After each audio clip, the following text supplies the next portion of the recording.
Making Samsung fix. We're going to start off with taking the drain clip out. You don't need this one, it's too short. They have an upgraded one with the kit. In my experience, it's much easier to take this out first. So just get you some tin snips and a pair of needle nose pliers and you can pull it right out. And then we're going to take the drain pan out. I did this backwards. You should have took this clip off up here first before you try to take the pan out, just a little bit easier.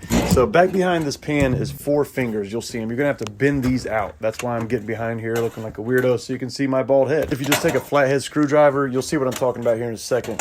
This is what holds the pan to the evaporator. Just remember, we're going to reuse this because it's in good shape. And if you are reusing your drain pan, I suggest cleaning it off so the adhesive stays better. We're going to go ahead and grab our kit. We're going to take the 2 long strips and put them on the back of the pan. You don't have to be precise where you put them. Just put them so it's kind of like cutting in thirds. Now we're going to go ahead and line up the actual pan liner. That way we know where we're going to put it. Pull off the backing and then we're going to stick it. Just make sure you don't want to keep peeling this back off and on. Make sure you get it lined up the first time. It helps a lot. And just make sure that you put it on nice and tight. Let's go ahead and put the pan back on. And if you're going to tape a flashlight to the top, make sure you do it securely. We can go ahead and bend those tabs back once we get it locked into place. And then we want to make sure that the pan is nice and snug where it goes. The new drain clip with the kit is a little bit longer, so kind of put an arch to it and then clip it onto the heater. Just make sure it's on really nice and snug. That way it'll get warm when it needs to and keep that ice melted. You don't have to use the foil tape. I do it just to try to help prevent water from getting into the foam pads and loosening up that adhesive. For the heater wire here, the middle part is actually the heater. The outside edges are what you can trim. We're going to run it along this copper and aluminum pipe. It's very important to note that you want to keep the heater away from the defrost thermistor. I would definitely suggest to make sure and run the heater first and then zip tie it as needed. If you splice it in first and you make a mistake and then you want to go back, it's going to be a lot harder if the wires are too short. Remove the boxes that are covering the heater wire harnesses on both sides. If you follow the heater all the way up to the box, you'll see exactly which wire it is. In this case, it's brown. I'm not sure if it's ever been any other color. Grab our displacement connectors and our pliers. We want to make sure that this metal tooth is pulled all the way out. That way it doesn't block the wire from going through. And this doesn't have to be exact. Just get a rough estimate of how long you need your wire to be. In this case, we have to strip a little bit off the end of the heater wire because it's too thick to go into this displacement connector. But the heater wire is going to go into this side with the closed end on the other side. The brown wire is going to go onto the suitcase side where we clamp around it. I couldn't get a real good close-up of this shot, so that's why I wanted to describe exactly how they get connected.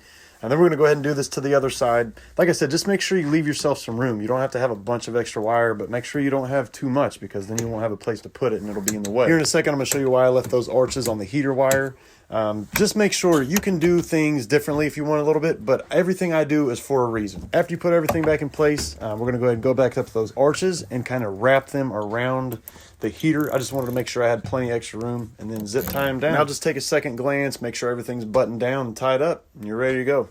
I've never had a callback. It's worked perfectly every time. I hope this helps. We got one more video come back of the reassembly. Stay tuned.